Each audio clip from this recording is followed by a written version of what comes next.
তারেক রহমানের সরকার রাষ্ট্রীয় ক্ষমতা আসার আগে উনি প্রতিশ্রুতি দিয়েছিল বাংলাদেশের কৃষকের ভাগ্যের পরিবর্তন উনি করবে। আপনারা দেখেছেন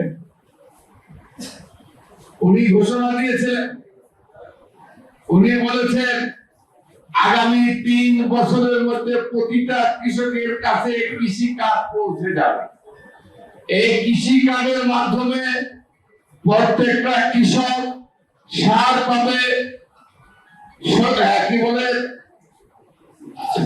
বীজ পাবে, কৃষি পণ্য পাবে, কৃষি ঋণ পাবে, সুমুক্ত কৃষি ঋণ পাবে। অর্থাৎ একজন কৃষক সকল রকমের সুযোগ সুবিধা ভোগ করবে।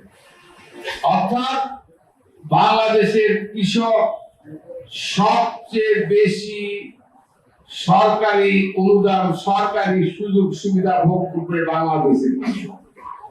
এবং কৃষকদের এই কৃষি পণ্য ফলানোর জন্য তারেক রহমানের, শহীদ প্রেসিডেন্ট জিয়াউর রহমানের খাল কাটা কর্মসূচি মানুষ ভুলে গেছিল।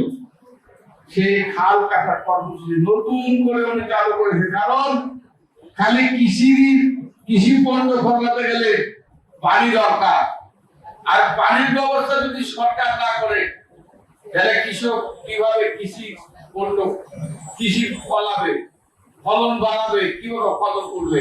আর এই জন্য উনি খাল কাটা কর্মসূচি গ্রহণ করেছেন।